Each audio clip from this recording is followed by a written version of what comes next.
O caráter da colonização das Américas. As derrapagens de Ronald L. Nunes Mário Maestri em 2011. Causou uma expectativa. A publicação de Revoluzione Y Genocídio é um mau exemplo de la independência paraguaia y su destrucción, prometendo analisar de uma ótica marxista a formação social paraguaia e o grande conflito sul-americano. O autor, Ronald L. Nunes, jovem sociólogo paraguaio, dedicara o livro à Liga Internacional dos Trabalhadores Quarta Internacional, a qual pertencia, fundada pelo militante argentino Nahuel Moreno, 1924 a 1987. Nunes, 2011, explico minha curiosidade. Em 2008, iniciara, em um viés marxista, vasto projeto de investigação sobre a Guerra da Tríplice Aliança, finalizado em 2018. Durante minha investigação, visitei humilde país, suas bibliotecas e arquivos e conheci excelentes historiadores paraguaios. A decepção foi grande. Revoluzione Y Genocídio era ensaio escrito para o transcurso, em 2011, do 200º da independência do Paraguai, a partir de revisão bibliográfica limitada e apressada. Abundavam as referências a Trotsky e escasseavam as de clássicos sobre o tema. Sequer se citavam marxistas revolucionários como os argentinos Henrique Rivera e Milcíades Penha, referências centrais naquela discussão. Rivera, 2007. Penha, 1975, repetiam-se as fantasias da historiografia patriótica paraguaia sobre o esplendor e avanço do Paraguai, desde a independência, industrialização metalúrgica e têxtil acelerada e pioneira construção de pontes, estradas, navios, iluminação e pavimentação urbana, etc. Ignorava-se o limitado desenvolvimento das forças produtivas em país agrário camponês, como lembrado pertinentemente pelo citado Henrique Rivera. Propunha-se um país de economia quase totalmente planificada e burguesia paraguaia autônoma e claramente progressista. Ela teria dirigido o país, associada a Solano Lopes e seu pai, em direção ao capitalismo industrial, até ser interrompido aquele processo progressivo pela burguesia monopolista inglesa. Seguindo a vulgata nacional patriótica e dos ideólogos stalinistas paraguaios, ignorava-se o protagonismo dos camponeses chacareiros, com os olhos centrados em burguesia nacional inexistente, na ausência de qualquer proletariado e núcleo industrial propriamente dito. Maestri, 2015, em resenha, discutiu os lapsos historiográficos e o chauvinismo burguês proposto como leitura marxista revolucionária por Ronald Nunes, Paraguai, Revolução e Genocídio, o mau uso da história. Maestri, 2012, 10 anos mais tarde o lançamento de A Guerra contra o Paraguai em Debate, daquele autor, despertou-me novamente a curiosidade, desta vez sobre a evolução do agora autor maduro e doutor em História pela USP. O título trai um pouco o conteúdo. Não se trata de texto unitário, mas de artigos consolidados, publicados na revista Marxismo Vivo, da LITIC, organização a qual pertence também a Sunderman, que publica os livros de Ronald Leon Nunes, desde agora RLN. Nunes, 2021.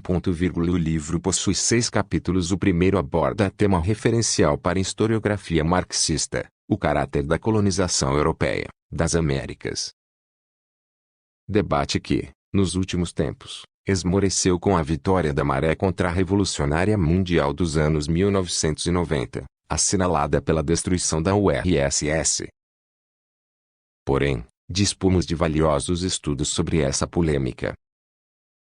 Como aquele primeiro capítulo, abordando questão de forte interesse, possui a plena autonomia em relação ao tema do livro em questão, empreendi comentários sobre ele, que publiquei, em 2022, nos cadernos Gpost Online, uma primeira versão. Retomo agora, aquele artigo, em redação ampliada e final.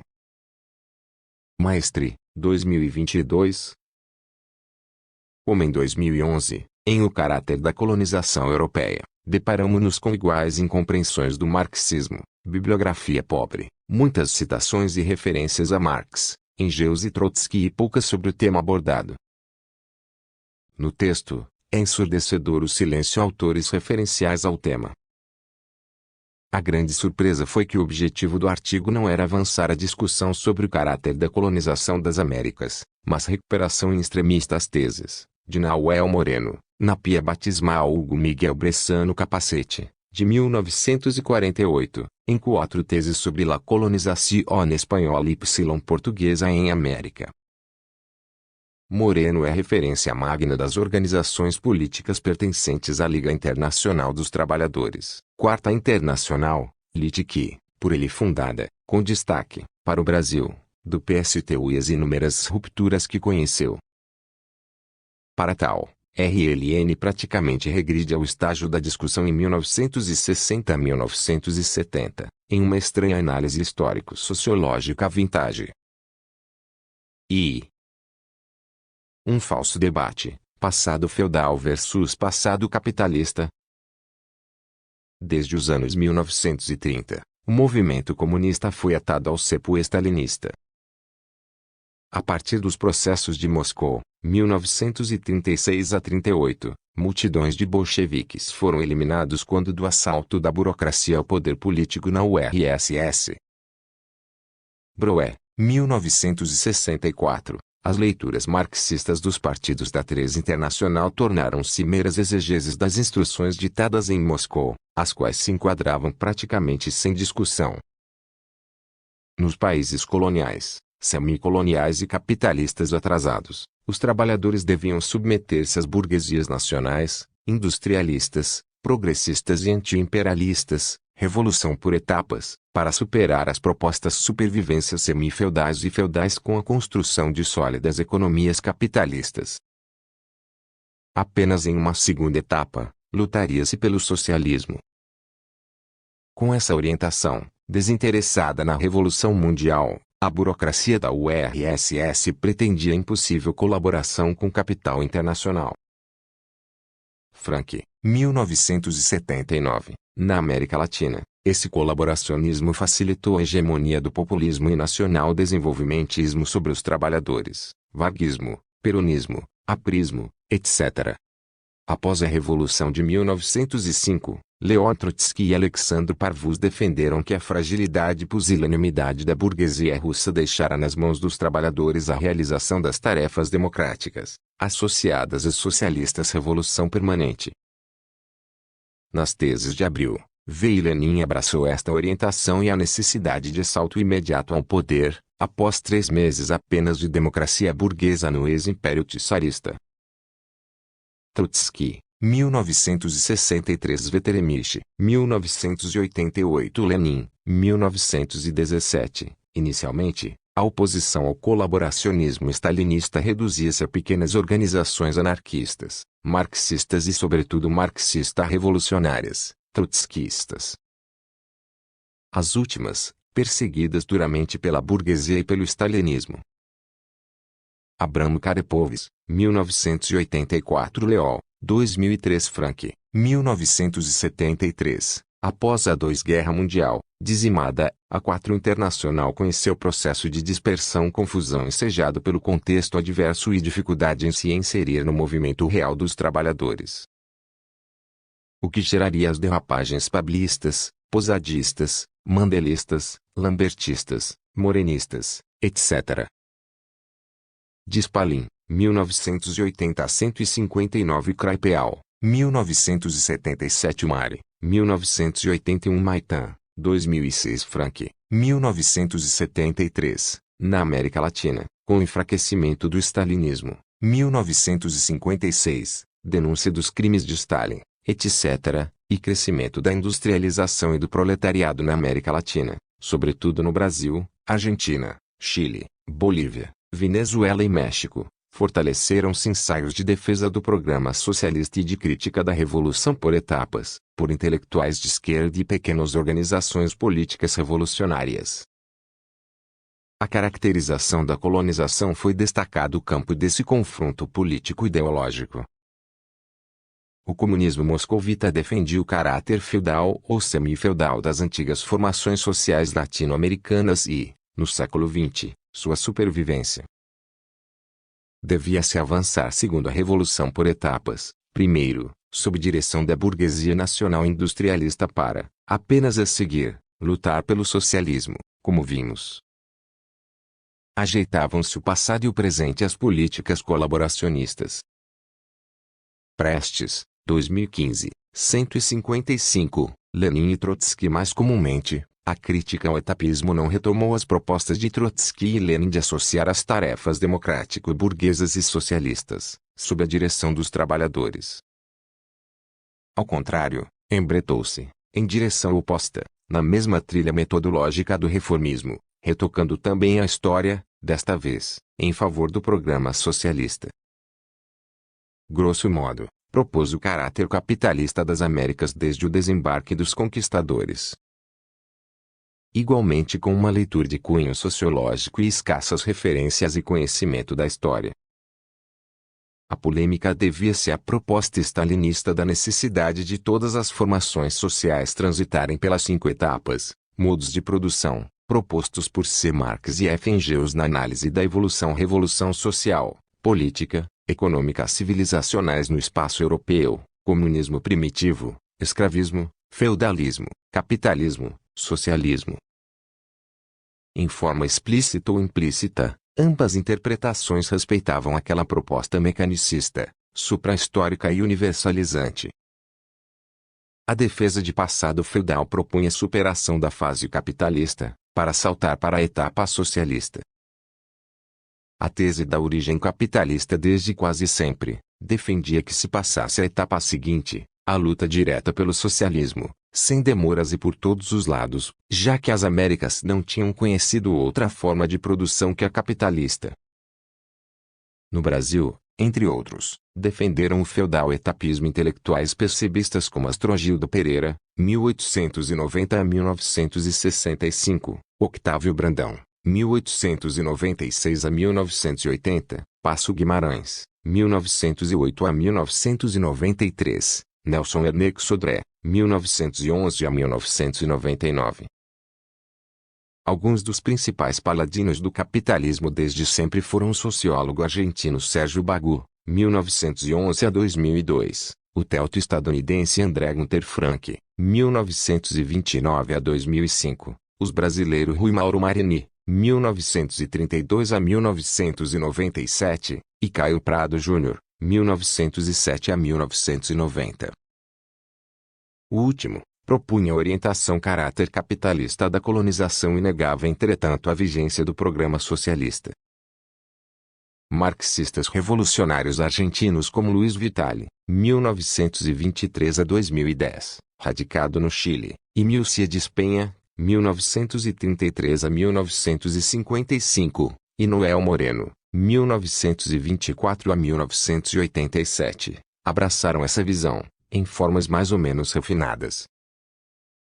Maestri, 2019, a leitura de passado capitalista apoiava-se essencialmente na orientação mercantil e busca do lucro dos colonizadores, desde que botaram os pés nas praias americanas. Características estranhas ao feudalismo e que seriam, portanto, própria ao capitalismo. Essa tese foi abraçada, entretanto, por autores que não se reivindicavam do marxismo. Em 1937, em forma pioneira, em História Econômica do Brasil, o brilhante economista burguês Robert C. Simonsen, 1889 a 1948, negara o aspecto feudal do sistema luso-brasileiro, das donatárias, devido à orientação capitalista de colonização que buscava lucro. Ele apoiava-se em Max Weber, que propusera capital comercial e capitalismo na antiguidade. Simonsen, 1977 Weber, 1982, múltiplos modos de produção. O caráter semi-talmúdico do debate sobre a localização das formações americanas quanto aos 5 estágios necessários devia-se também ao atraso factual e epistemológico das ciências sociais marxistas. Apenas com o enfraquecimento da hegemonia stalinista sobre as ciências sociais avançou a discussão sobre as múltiplas linhas evolutivas e modos de produção conhecidos pela humanidade, além das assinaladas por Marx e Engels para a evolução europeia. Em consequência, avançaram as investigações sobre as formações africanas, asiáticas, americanas. a legitimação do modo de produção asiático, esboçado pelos fundadores do marxismo, deu partida nesse debate.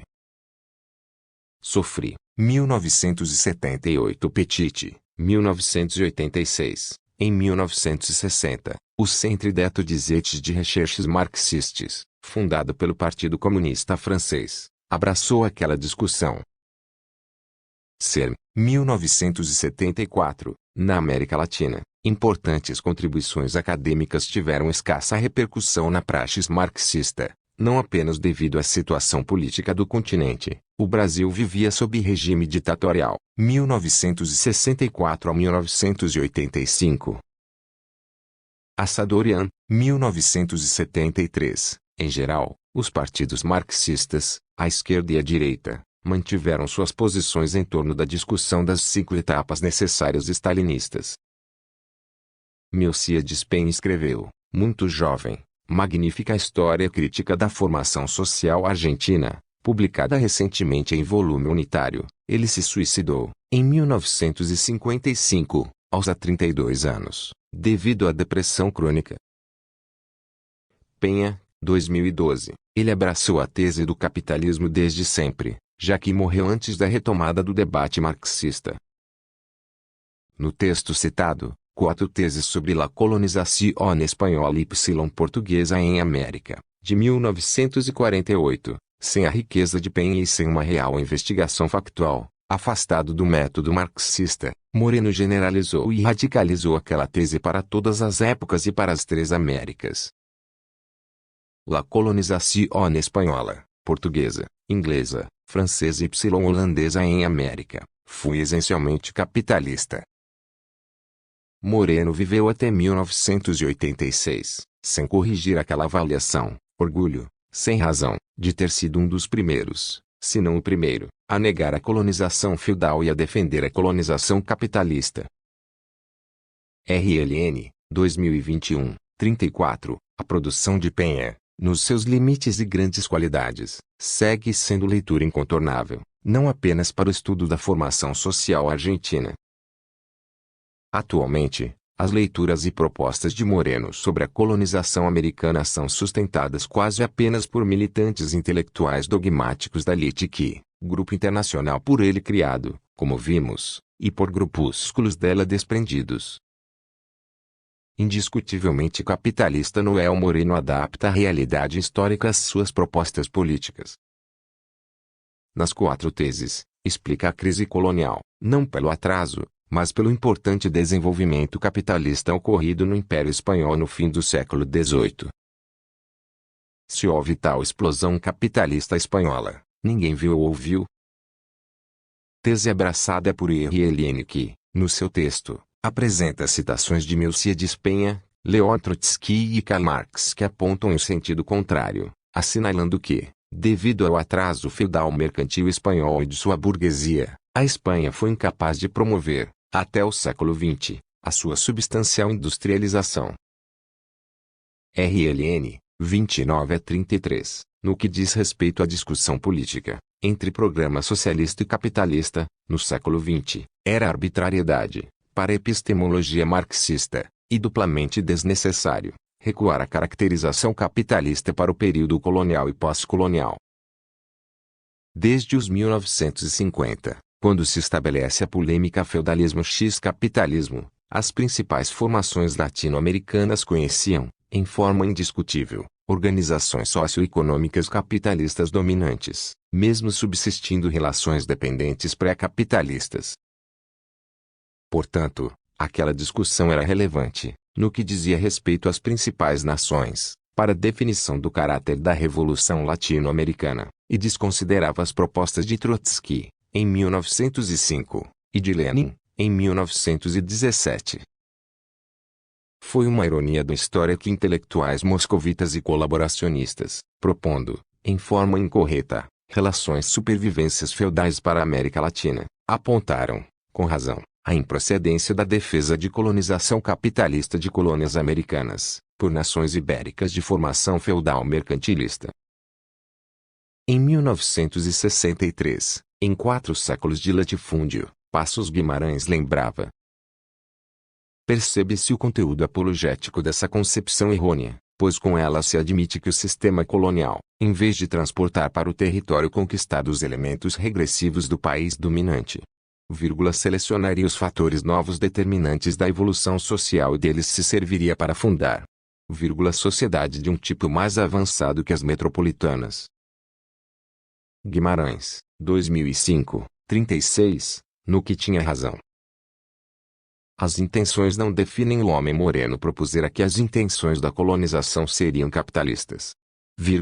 Organizar la production y los descobrimentos para efetuar ganancias prodigiosas y para colocar mercancias em el mercado mundial. RLN, 2021-35, definia como capitalistas, desde os primórdios, a colonização e as formações sociais ibéricas pelos objetivos e orientações mercantis. E não, segundo o método marxista, a partir do desenvolvimento das forças produtivas materiais e de suas relações sociais de produção dominantes. O que exigiria, para tal, sólido conhecimento do método marxista e estudo detido das formações sociais das grandes áreas coloniais para poder caracterizá-las. Apoiado na economia política marxista, Passos Guimarães impugnava, também com razão, essa dedução, recordando que a orientação e a produção para venda eram peculiares, em proporções crescentes, a toda a longa história vivida pela economia mercantil. E se tivéssemos como parâmetros os fenômenos inerentes à circulação, teríamos de aceitar a igualdade entre todos os sistemas sociais porque passou a humanidade, desde o fim da vida primitiva. Guimarães, 2005, 41, em texto de 1971. Feudalismo y capitalismo em América Latina, o argentino Ernesto Laclau, 1935 a 2014, realizou igualmente arrasadora crítica da tese capitalista desde sempre, mantendo, entretanto, também, a defesa do feudalismo em regiões da América Latina. Como Passos Guimarães e Ernest Mandel, ele lembrava que o comércio mundial precedeu a produção capitalista embrionária, apresentando-se timidamente nos primórdios da civilização. Mandel, 1962, 36, Vol. Laclau, 1973, 23 a 49.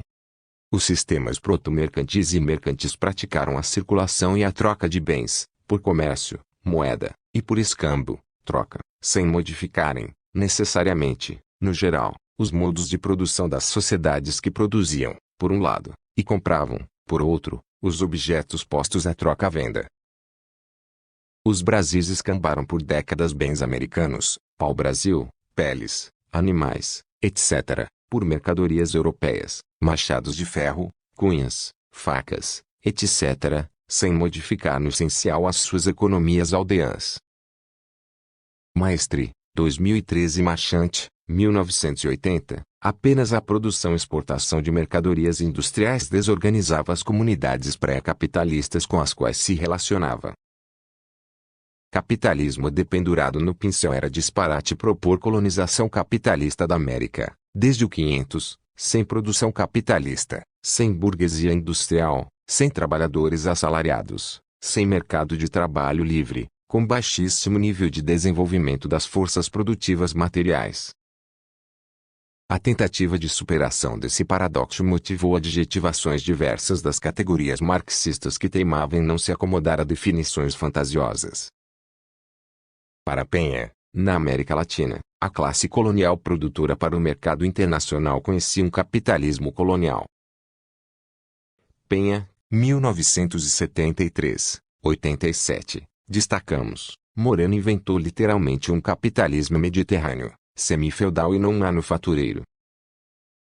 É o capitalismo mediterrâneo, impregnado de aristocratismo y formas feudales, tinha um caráter comercial, usurário, local e internacional em oposição ao do noroeste de Europa, que lo tiene manufactureiro y nacional. Moreno 1948, violentando a história, definia de capitalista as classes feudais e mercantilistas ibéricas. Com um capitalismo industrial e outro não industrial, tornava ininteligível a história da gênese do capitalismo europeu. Hobsbawm, 1976, não encontrando uma burguesia colonial equivalente ou próxima à europeia, lançou-se outra vez mão da fantasia, sempre com o comércio como definidor do caráter capitalista das sociedades coloniais e pós-coloniais. No Plata, apontou-se a oligarquia comercial nativa como Prometeu colonial, burguesia comercial. Abraçava-se, para o passado, a proposta colaboracionista de burguesia progressista, avançada no presente. No Brasil, Florestan Fernandes definiu o núcleo progressista de fazendeiros escravistas do Oeste Paulista como promotor do fim da escravidão, do início da industrialização e agente humano nativo da Revolução Burguesa. Para essas propostas, o motor da história encontraria-se nas classes dominantes ou em alguma de suas frações. Barra vertical, 1981, em elogio à classe dominante, Moreno generalizou a toda a América Latina a existência de burguesia terrateniente progressista, anterior e precursora à gênese de burguesia manufatureira e fabril. Esta produzione capitalista originò desde el comienzo de la colonización una classe capitalista autóctona, independiente de los comerciantes y de la burocracia, los burgueses terratenientes. Uma classe burguesa muito mais progressiva que a burguesia comercial compradora. Moreno, 1948, a fantasia cedeu-se na produção de sucedâneo para o proletariado manufatureiro e industrial, imprescindíveis à produção capitalista, em um mundo colonial e pós-colonial que explorou índios encomendados e administrados gaúchos enganchados nativos e africanos escravizados, etc. Em proposta dualista, definiu-se produção capitalista, na esfera da circulação, dominante e indutora, apoiada em trabalho escravizado, semi-servil e servil, na esfera da produção, dominada e determinada. Invertia-se literalmente a inversão revolucionária do marxismo, que assentava no mundo material produtivo a dinâmica civilizacional, antes proposta determinada pelo mundo das ideias. Fazer marmelada com laranjas. Moreno salta essa contradição insolúvel com hibridismo sui generis, exige como os colonizadores para poder explotar capitalisticamente a América se veem obrigados a recorrer a relações de produção no capitalistas, la esclavitud una semi-esclavitude de los indígenas. E segue, sem enrubescer, produzione y descobrimentos por objetivos capitalistas relações esclavas ou semi-esclavas, SIC, formas y terminologias feudales, ao igual que ao capitalismo mediterrâneo, são os três pilares em que se asentou a colonização de América. Moreno, 1948 RLN, 35. O contradictio interminis de capitalismo produzindo com relações pré-capitalistas de produção apoiou-se comumente em referência de C. Marx à exploração escravista colonial, que negava peremptoriamente o que se pretendia afirmar. Em la segunda classe de colonias las plantaciones, que são desde el momento mesmo de criar-se especulações comerciais, centros de produção para el mercado mundial existe regime de produção capitalista, aunque solo de modo formal, puesto que la esclavitude de los negros exclui el libre trabalho asalariado, que es la base sobre la que descansa la produção capitalista. Marx, 1973, página 331, t. 2. Destacamos, não compreendeu apenas quem não quis. Não nos deteremos nas incorreções histórico-metodológicas que apoiavam a proposta de ordem feudal no passado e resquícios no presente. No Brasil, por exemplo, os fazendeiros sesmeiros, pretensos senhores feudais, detinham a posse aludial da terra, podiam vendê-la, doá-la, alugá-la, etc. E não havia gleba serviço, mas exploração homogênea de latifúndios orientados para o mercado mundial e, muito secundariamente, regional. E inexistiam servos nessa parte do Novo Mundo, mas, sobretudo, trabalhadores escravizados. Os defensores dessas interpretações mergulharam também no hibridismo. Para Passos Guimarães, no Brasil, a ausência de servos da gleba obrigara a regressão ao escravismo clássico. Guimarães, 2005, 36, portanto, em um caso, os escravizados sustentavam a produção capitalista e, no outro, a produção feudal. Deduzia-se, assim, de presuntas relações superestruturais, singular produção feudal sem servos da gleba, sem parcelas servis, orientada para a mercantilização. De um lado, intelectuais moscovitas inventavam dominância do feudalismo colonial desde a descoberta, sem servos, para impugnar a luta pelo socialismo. Do outro, para promovê-la, propunha-se fantasioso capitalismo colonial, sem operariado. Em ambos os casos, ignoravam-se as forças produtivas materiais objetivas, as relações de produção, os modos de produção dominantes e dominados, base das formações sociais. Entretanto, permanece sempre uma importante dúvida. A tese do capitalismo, desde o século XVI, mesmo fantasiosa, não teria contribuído à luta pelo socialismo, já no século XX, sobretudo nas nações industrializadas. Parece-nos que não. No melhor dos casos, os defensores dessa vertente seriam os bem-intencionados que pavimentam o caminho do inferno, segundo Marx. A definição como capitalista das formações americanas originais supunha evolução histórica apenas quantitativa e jamais qualitativa, do século XVI ao século XX, em espaços sociais no essencial homogêneos. Aquela verdadeira filosofia da história negava o dinamismo evolutivo das sociedades históricas reais. Cocker e Vidrovich, 1980, saltava sobre a necessária interpretação acurada das sociedades americanas, para sua mais fácil transformação revolucionária. Ignoravam-se as evoluções e revoluções históricos sociais ocorridas, já que um capitalismo desde sempre negava a singularidade da gênese do proletariado e das formações capitalistas consolidadas no século XX nas regiões da América mais desenvolvidas. 2.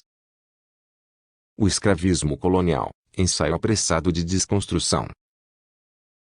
No contexto referido dos anos 1960, abriu-se espaço para a legitimação científica do modo de produção asiático e para a investigação dos múltiplos modos e formas de produção conhecidos pelas sociedades não-europeias, com destaque para a África negra pré-colonial, modos de produção doméstico, de linhagem, tributários, etc.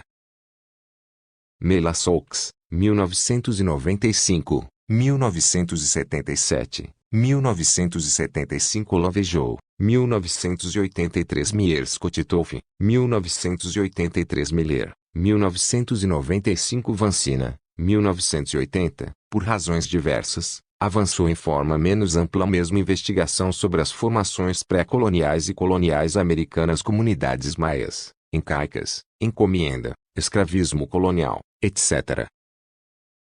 Assadorian, 1973 Soriano, 1981 Murra, 1980, essa discussão essencialmente de sentido marxista conheceu refluxo geral com a vitória histórica da contra-revolução liberal capitalista em fins dos anos 1980, como proposto. No Brasil, a consciência do caráter escravista da sociedade luso-brasileira e brasileira, de 1530 até 1888, ensejou a superação do impasse feudalismo-capitalismo. Essa realidade que hoje salta aos olhos, era obliterada por múltiplos entraves políticos e ideológicos, como vimos. Uma pleiade de estudiosos, sobretudo marxista, contribuiu para a lenta maturação da consciência do passado escravista no Brasil. Nesse processo, destacaram-se os dois trabalhos de Gilberto Freire, de 1933 e 1935, propondo uma escravidão brasileira pseudo-patriarca, em um viés fortemente conservador. Freire, 1969, 1996, as leituras germinais de Benjamin Périt, trotskista francês, militante da Liga Comunista Revolucionária, em 1956, e de Clovis Moura, militante do PCBI, a seguir, do PICDOB, em 1959, registraram a centralidade dos trabalhadores escravizados no Brasil no período pré-1888. Moura, 1959 Périt, 2002, entre tantos outros, avançaram aqueles conhecimentos os trabalhos de J. Stanley, de 1961 de Emília Viotti da Costa, de 1966 de Manuel Correia de Andrade, de 1965 José Alípio Goulart, de 1971 de Décio Freitas, de 1973 de Sueli Robles Reis de Queiroz, de 1977 etc. Costa, 1982 Goulart, 1971, 1972 Freitas, 1973 Stanley, de 1961 Robles, 1977, o caráter escravista colonial da antiga formação social do Brasil foi definido, claramente, por Ciro Flammarion Cardoso, em 1971, e, sobretudo, por Jacob Gorinder, em 1978, em forma sistemática. Nessa leitura teve grande importância o livro Economia Política da Escravidão Colonial, de 1961, de Eugênio Genovese, 1930 a 2012, então historiador marxista estadunidense, contribuição fundamental à consolidação da visão marxista da multiplicidade de modos de produção. Cardoso, in, Assadorian, 1973 Gorinder, 1985 Genovese, 1976. Revolução Copernicana. Militante desde a juventude, Jacob Gorinder rompera com o PCBI e participará da fundação do PCBR, em 1968. Pensador erudito e profundo conhecedor do marxismo, insatisfeito com as análises do passado brasileiro e de ruptura com o reformismo-stalinismo da qual participara sem uma real crítica político-metodológica, empreendeu investigação estrutural da formação social brasileira, a partir da segunda metade dos anos 1960. Em 1978, concluiu e publicou, ainda sob a ditadura, densa tese, de enorme repercussão acadêmica, O Escravismo Colonial. Ela surpreendeu a militância de esquerda, que em geral sequer compreendeu a razão e a pertinência do tema e da obra que, raramente, leu. A tese de Gorinder impulsionou a discussão sobre os modos de produção no Brasil. Em 1981, publicava-se a obra coletiva Modos de Produção e Realidade Brasileira. Lapa, 1981, o escravismo colonial realizava o que defini como Revolução Copernicana, negando e superando, a partir de refinada interpretação marxista, apoiada em circunstanciada análise histórica e crítica categorial sistemática, o impasse feudalismo-capitalismo. Sua crítica da economia política da escravidão colonial colocava escravizados e escravizadores como contradição central da organização social do Brasil pré-1888 e o trabalhador escravizado como seu demiurgo. A tese estabelecia as bases para uma interpretação estrutural da formação social brasileira, com o objetivo de revolucioná-la. Maestre, 2005, em defesa passadista das propostas jacaquéticas de Moreno, de 1948, RLN ensaia, em algumas poucas páginas da primeira parte da obra em questão, caricatura de impugnação da proposta de modo de produção escravista colonial. Nelas, registra desconhecimento sobre a antiga formação social do Brasil e permite a suspeição de que se leu algo de o escravismo colonial, leu pouco e mal. Registra-se que, no papel de verdugo do escravismo colonial e de seu autor, RLN cita, em 2021, a primeira edição daquela tese, de 1979, ignorando a quarta, de 1985, ampliada em 10%, de fácil acesso pois disponível na internet. Gorinder, 1985. Particular e Universal RLN propõe que Jacob Gorinder, ao defender a necessidade de que as relações de produção da economia colonial precisam ser estudadas de dentro para fora, ou seja, a partir do concreto meios de produção, relações de produção, modo de produção, formação social, superdimensionou o caráter endógeno da sociedade escravista, perdendo de vista a totalidade, universalizando a particularidade. Gorinder, 2016, página 154, para RLN, na leitura de Gorinder. A estrutura econômica interna teria alcançado tal autonomia arbitrária que gerara a proposta de um modo de produção original, Um modo de produção completamente novo. RLN, 2011, 61, 63. O que escandaliza o crítico mal armado?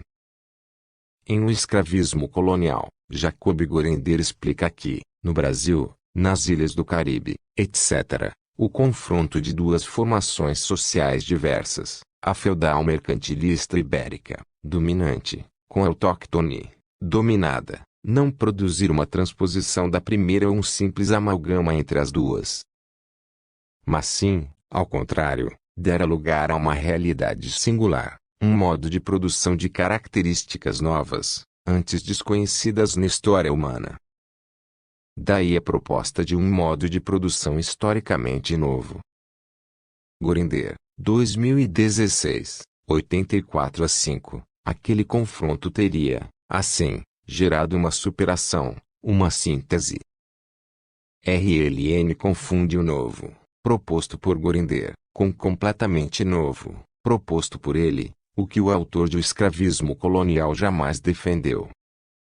É falso apresentar o escravismo colonial como um modo de produção completamente novo, propõe o sociólogo paraguaio, investindo com sua lança analítica contra o moinho de vento que confunde com o tropeço interpretativo gigante de Gorender. RLN, 2019, 190. Ao ler o marxista baiano, o crítico apressado também saltou a explicação da existência de leis tendenciais plurimodais, próprias a mais de um modo de produção, e monomodiais, específicas a um. O modo de produção escravista colonial tinha grandes identidades com os vigentes nas sociedades greco-romana, já que era escravista. Mas possuía, também, diversidades substanciais, ou leis específicas, que determinavam ser ele modo de produção historicamente novo, dependente do mercado colonial, daí sua adjetivação de colonial. Gorender, 2016, 85. 3. Escravidão, patriarcal, pequeno mercantil, colonial. No escravismo grego clássico, dominava a escravidão patriarcal, organizada em torno do oikos, unidade produtiva de alguns hectares, com 1, 2 ou 3 cativos, comandada pelo patriarca, oikeutraço, que trabalhava ao lado do cativo e dos seus familiares. Toda essa pequena população, do patriarca até o mais mísero escravizado, aplicava-se nas diversas tarefas da pequena exploração, pastoreio, agricultura, pesca, artesanato, etc. A produção no oikos era orientada em forma dominante para o consumo familiar, sendo a desmilinguida a esfera de produção para a venda, subordinada. O limite do consumo familiar regulava tendencialmente a exploração do cativo. Não havia razão para se produzir muito além do que se podia consumir. Essa forma de produção foi, a seguir, base da sociedade romana. Galan, 1995. Andreal, Descartes, 2009. Nos 2 séculos anteriores e posteriores à nossa era, em Roma, impôs-se o que definir de modo de produção escravista pequeno mercantil, materializado na vila rústica, de algumas poucas dezenas de cativos e de 10 a uns 200 hectares. Nela, o pater-famílias era proprietário, em geral absenteísta, já que morava em meio urbano, mas possuía residência na propriedade, que visitava para controlar o seu bom andamento. Na vila rústica, a produção de subsistência era dominada pela produção mercantil intensiva, em salto de qualidade em relação ao escravismo patriarcal greco-romano. Devido a seu sentido essencialmente mercantil, a vila rústica localizava-se nos arredores dos núcleos urbanos, das estradas de elevado trânsito, próxima a vias aquáticas e marítimas de comunicação, para poder escoar sua produção até os mercados consumidores. Maestri, 1986. Karandinicetis, 1979. Instrumento vocal. O cálculo econômico dominava a vida dessa forma de produção escravista dominante, sendo farta a literatura agronômica produzida orientando seus proprietários a melhor administrá-las, na busca do maior lucro monetário possível. Columela, 1977. Catone, 2015. A ordem romana assentada prioritariamente na Vila Rústica ensejou a constituição do revolucionário direito romano comercial, direito privado, assentado no domínio pleno da propriedade privada. E, sob o domínio de ordem escravista, exigia-se que o produtor direto fosse identificado a um instrumento de trabalho, como qualquer outro, apesar de seu caráter singular. O cativo era definido instrumentum vocal, ou ferramenta que fala, ao lado do instrumentum semivocal, animais domésticos e, finalmente, o instrumentum mutum, a ferramenta inanimada. Em relação ao escravismo patriarcal, houve maior despersonalização dos trabalhadores no modo de produção escravista pequeno-mercantil. Eles eram submetidos a um maior ritmo do trabalho, limitado tendencialmente, porém, pela estreiteza relativa do mercado, pelas dificuldades de transporte, pelo tipo de produtos dominantes, entre outros fatores. As condições de vida média dos trabalhadores escravizados na Vila Rústica eram duras, mas jamais comparáveis aos cativos trabalhando nas fazendas escravistas coloniais americanas. Nas comédias gregas, onde os cativos são personagens habituais, os proprietários irritados com seus servidores urbanos ameaçavam frequentemente de enviá-los ao campo, caso repetissem seus maus feitos. Malloist, 1991, página 46. Esperamos que o fato de as unidades rurais pequeno-mercantil romanas, há mais de 1 milênio e meio, terem sido administradas buscando lucro monetário não leve a RLN a defini-las como granjas capitalistas, dirigidas por empresários de toga falando latim e explorando cativos. Grandes propriedades homogêneas já no segundo século de nossa era. A estrutura da propriedade da terra, determinação essencial da sociedade de classe romana, entrou em contradição com a principal forma de exploração do trabalho social. A tendência crescente à concentração das pequenas parcelas das vilas rústicas em grandes propriedades homogêneas colocava o problema da eventual necessidade da superação metamorfose da produção escravista pequeno-mercantil em produção mercantil. O que jamais ocorreu, devido a múltiplos escolhas históricos. Os principais produtos mercantis de então, de produção sazonal, não se adaptavam à grande exploração agrícola escravista, à triticultura, à vinicultura, à oleicultura, etc. A grande produção dos principais gêneros agrícolas a ser mercantilizada conhecia a competição das pequenas propriedades de subsistência, que retirava enorme parte da população de um mercado de consumo já estreito. Os meios de transporte terrestres e fluviais marítimos seguiam deficientes. Avanços nas técnicas agrícolas haviam aberto para a produção as terras profundas aquém dos Alpes. As experiências com grandes equipes de trabalhadores feitorizados haviam ensejado graves insurreições servis, sobretudo na Sicília. Utsenko, 1982. Era enorme a pressão dos trabalhadores servis por melhores condições de existência. A crise do modo de produção escravista pequeno-mercantil deu lutar, sobretudo através do colonato, a novas formas revolucionárias de produção, consubstanciadas na organização e produção feudal.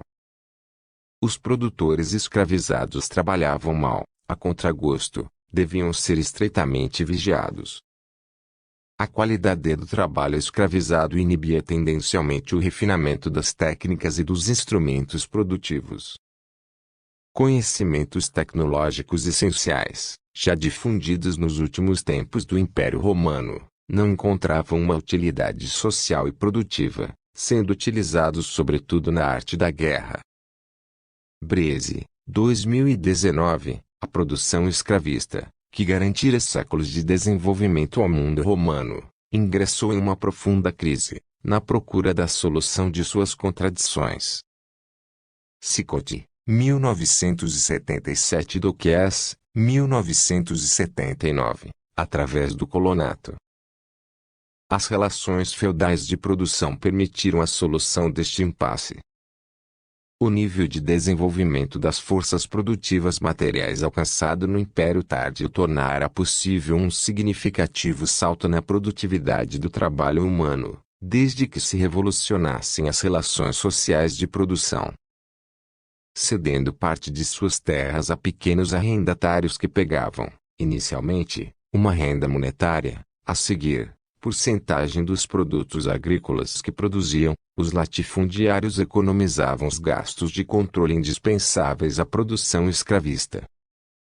À sua vez, o arrendatário interessava-se pela produção. Tudo o que produzisse, além da renda devida ao proprietário, pertencia-lhe de direito. Este pequeno camponês, reproduzindo-se biologicamente, reproduzia a força de trabalho que, no escravismo, não devia ser adquirida pelo proprietário. Nos grandes latifúndios romanos do Baixo Império coabitaram por muito tempo formas escravistas e formas parcelarias de exploração do trabalho e da propriedade. A pressão surda ou aberta dos produtores diretos escravizados em prol deste trânsito constituiu o fator essencial da transição da produção escravista clássica ao colonato e à produção feudal. A superioridade destas últimas deve ter se imposto com extremo gradualismo e lentidão, fenômeno comprovado pelo fato de que o trabalhador feudal foi conhecido, nas diversas regiões romanizadas da Europa, por apelativos derivados da categoria usada habitualmente no mundo romano para designar o escravizado: serve, servo, servo, etc. Vegete, 1977 em Gera. 1970, a escravidão desapareceu da Europa como forma dominante de produção, substituída por formas de produção e exploração superiores. Mesmo ali onde cativos foram introduzidos, em geral desde o exterior, com o passar dos anos, eles tendiam a ser assimilados às formas camponesas dependentes de produção dominantes.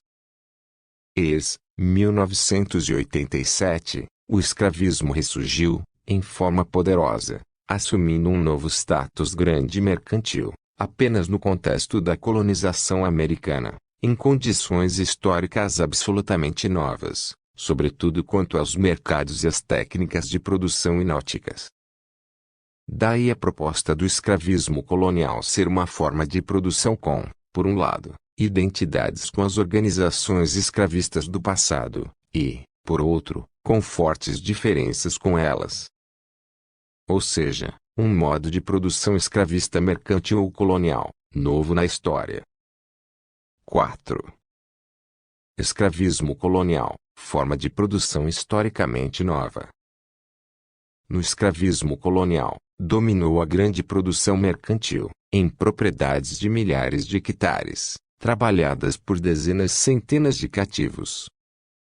Ela foi viabilizada pelos avanços da maquinaria e dos meios de transporte e, sobretudo, pelo vasto mercado internacional, em contínua expansão, fenômenos desconhecidos na antiguidade.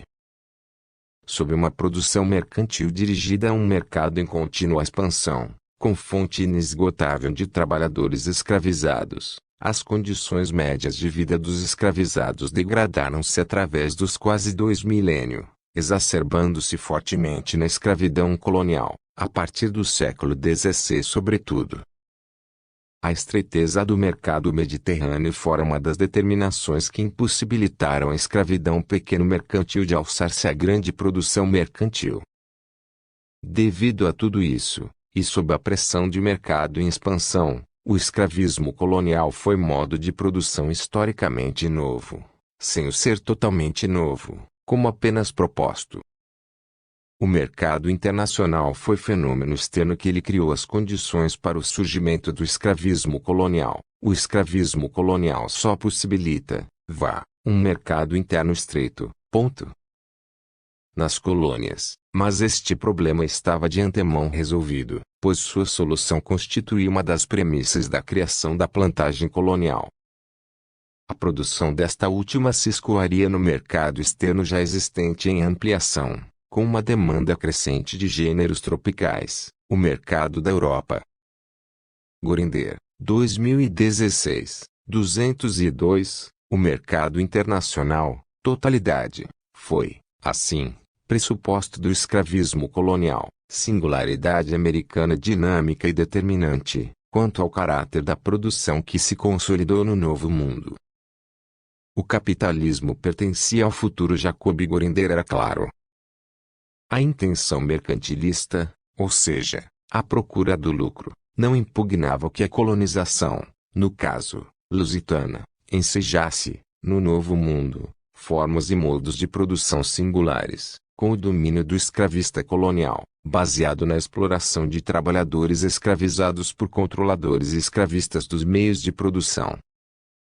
Gurinder, 2016, 202, esse mercado mundial criou a demanda que impulsionou a formação e consolidação da produção escravista colonial.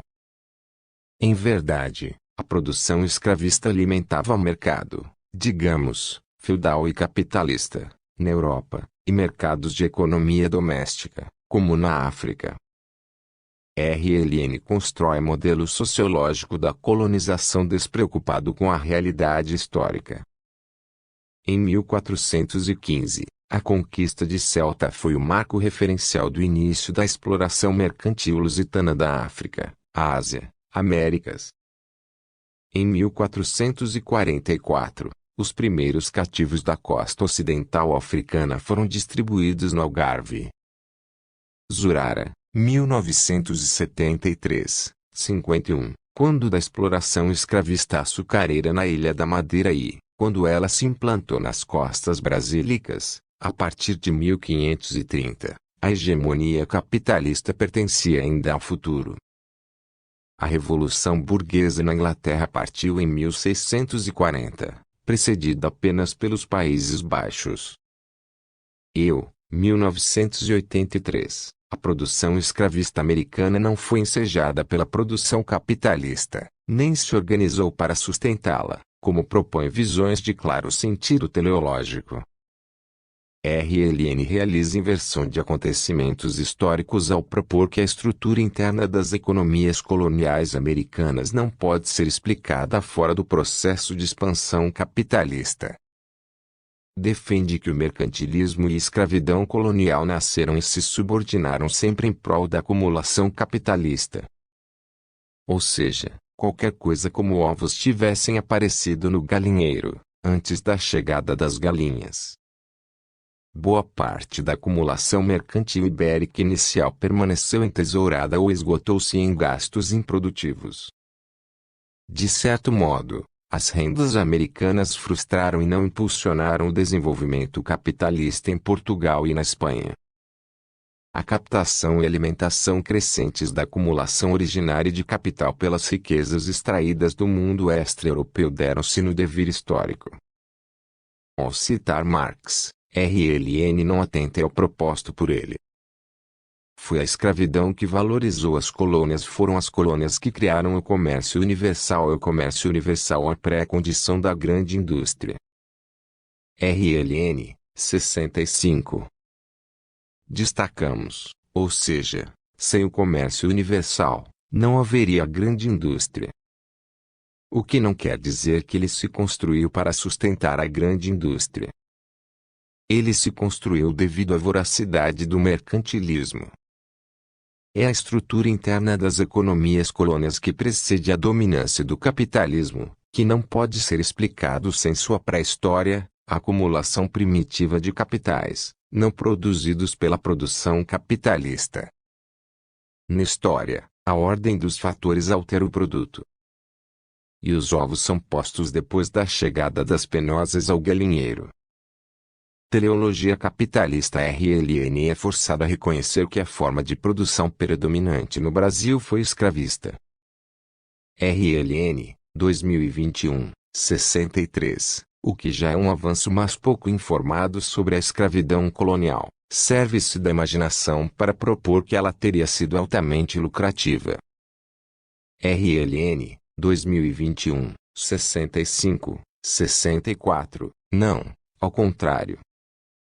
Era baixo e rústico o nível de desenvolvimento das forças materiais na escravidão, que tiveram, sempre, como principal instrumento de trabalho, o enxadão.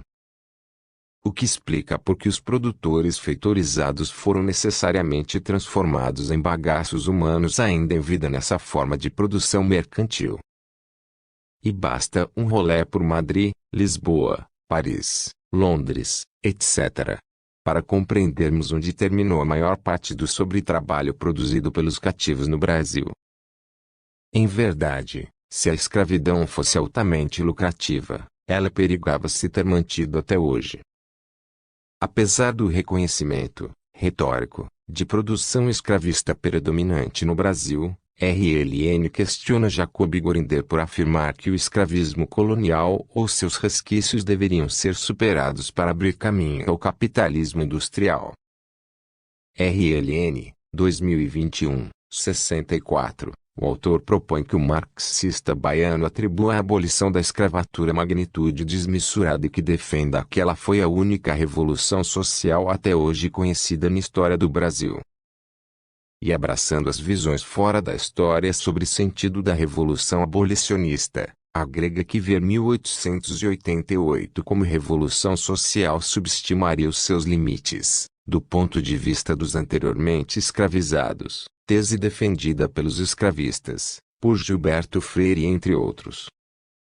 RLN, 2021, 66. E tal afirmação foi feita sem ter procurado conhecer a opinião dos 13 de maio, emancipados em 1888. Maestre, 1988. A escravidão, como forma de produção, determinou centralmente a dinâmica da organização social do Brasil de 1530 a 1888. Não houve região não tocada e conformada por ela, em graus diversos. Fomos a nação americana que maior número de cativos importou, com o escravismo mais longevo, que produziu a maior diversidade de produtos com o trabalho cativo. A luta pela abolição determinou fortemente a vida política do Brasil, sobretudo de 1850 a 1888. Em 1888, a Revolução Abolicionista, ainda que tardia, assentou o golpe final em produção dominante por mais de 3 séculos, dando lugar a diversas relações de produção apoiadas no trabalhador livre. Maestre, 2015 Conrad, 1975, se o RN tivesse lido o capítulo A Revolução Abolicionista, no livro A Escravidão Reabilitada, de Jacob Gorinder, nos privaria das explicações que se seguem. Gorinder, 2016, 153 a 208, Gorinder fala em transição revolucionária, ao igual da que houve entre a escravidão clássica e a pequeno mercantil e, desta, a produção feudal e, finalmente, entre feudalismo e capitalismo. Todas essas transições intermodais conheceram suas dinâmicas próprias, singulares, e comuns, universais. Em todas elas os produtores diretos alcançaram, mais ou menos, conquistas perseguidas, mesmo inconscientemente. Conquistas e avanços limitados pelo tempo histórico.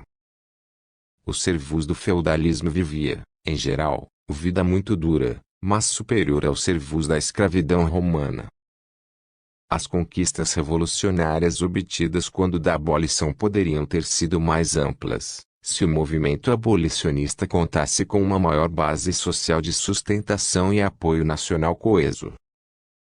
Entretanto, a classe dos trabalhadores escravizados estava, havia décadas, em forte regressão. O Brasil era então um país pré-nacional, a República radicalizou o federalismo, etc. É ilusão e demagogia propor que os cativos pudessem ter obtido, em 1888, conquistas que, até hoje, enorme parte dos explorados não conhece: indenização, educação, saúde, moradia, etc. Apenas no contexto do avanço capitalista das forças produtivas materiais, ou seja, no contexto de abundância material, o socialismo pode iniciar a superação da exploração do homem pelo homem, suprindo amplamente as necessidades básicas da população. Capitalistas chegados nas caravelas RLN não pode reconhecer o sentido revolucionário da superação da escravidão no Brasil, em 1888, pois isso impugnaria sua tentativa de resgate da proposta de Moreno, de 1948, de produção capitalista desde a dita descoberta. Essa tese anula qualquer necessidade e possibilidade de superação da organização social da produção, desde sempre capitalista, como proposto. E essa defesa é o grande objetivo de seu texto sobre o caráter da colonização europeia, das Américas. Para ele, não haveria, no frigir dos ovos, diferenças essenciais entre o mundo pré e pós 1888. Antes, seria capitalismo com escravos, após, capitalismo sem escravos. A leitura de RLN de Gorender segue ladeira abaixo. E ele não indica, lamentavelmente, onde Gorender teria acariciado politicamente a ideia de um papel progressista do setor abolicionista da burguesia brasileira proposto suposto papel revolucionário de um setor da classe dominante no processo de abolição formal, SIC, da escravidão, afirmado que a luta dos escravos não foi o fator determinante em 1888. Preferimos não qualificar tais afirmações e ficarmos à espera que RLN aponte onde precisamente o marxista baiano teria proposto tais disparates. Entretanto, caso uma facção da burguesia industrial manufatureira tenha apoiado o abolicionismo, ela teve, sim, papel progressista, ainda que insignificante, considerando-se seu pouco peso antes de 1888. No frigir dos ovos, tudo que avançava o fim da escravidão, então principal contradição social, foi progressista. Como foram progressistas os abolicionistas ingleses, como Thomas Clarkson, que lutaram contra o tráfico e, a seguir, contra a escravidão. Maestre, 2022 130-41, e mesmo se o diabo tivesse movido um dedo pela abolição, teria contribuído, talvez sem o saber, para avançar a nossa história. RLN propõe que Gorender defende o papel revolucionário de setor da classe dominante na abolição formal, SIC, da escravidão. Bastaria igualmente ter lido o anexo de O Escravismo Colonial, Os Fazendeiros do Oeste Paulista, para acompanhar a impugnação peremptória daquele autor das diversas propostas de que a abolição da escravatura tenha nascido de qualquer setor das classes escravistas. E Gorender jamais viu, na abolição, um salto formal entre o antes e o depois. Como também não viram os 13 de maio, como passaram a ser denominados os libertados quando daqueles sucessos. Revolução abolicionista. Jacob Gorender jamais se preocupou em abordar ampla e sistematicamente a historiografia da abolição, pois seu objetivo era produzir uma crítica do modo de produção escravista colonial, e não escrever uma história da formação social escravista brasileira. E, mais ainda, o papel dos trabalhadores escravizados no fim da escravidão, abordado por ele em A Escravidão Reabilitada, já fora historiado, em forma exaustiva, pelo historiador estadunidense Robert Conrad, em Últimos Anos da Escravidão no Brasil, estudo definido por Gorender como de notável pela riqueza e solidez. Gorender, 2016, 602. Robert Conrad detalhou a destruição final da escravidão pelos trabalhadores escravizados, sobretudo paulistas, mas também fluminenses, apoiados pelo abolicionismo radical, quando da grande deserção das fazendas escravistas, em fins de 1887. Proposta que fora esboçada nos anos 1950, por Clóvis Moura, intelectual marxista também próximo a Jacob Gorender. É de lamentar a não consulta por RLN desses dois trabalhos referenciais, ao igual que tantos outros. Conrad, 1975. Pinheiro, 2002, RLN termina sua aventura por mares historiográficos nunca dantes por ele vistos e navegados, propondo que a leitura de Jacob Gorender seria uma ponto variante do etapismo stalinista. Menos mal que Deus ama os pobres de espírito. Se o Brasil tivesse conhecido apenas a escravidão, como aceita RLN, sem muita firmeza, e não modo de produção escravista colonial, historicamente novo, como defende Gorinder, a formação social brasileira teria se enquadrado perfeitamente na segunda das 5 etapas stalinistas e deveria proceder sua evolução em direção ao feudalismo. Nas 11 páginas finais dedicadas à colonização dos Estados Unidos, empreende-se essa discussão sem o apoio ou traço dos autores especializados estadunidenses e outros. São citados Marx, Milcíades, Moreno, Vital e Era das Revoluções, de Hobsbawm. É citado também Novak, autor estadunidense, muito apreciado por Moreno. Abordagem com o fôlego, definitivamente, de fumante inveterado.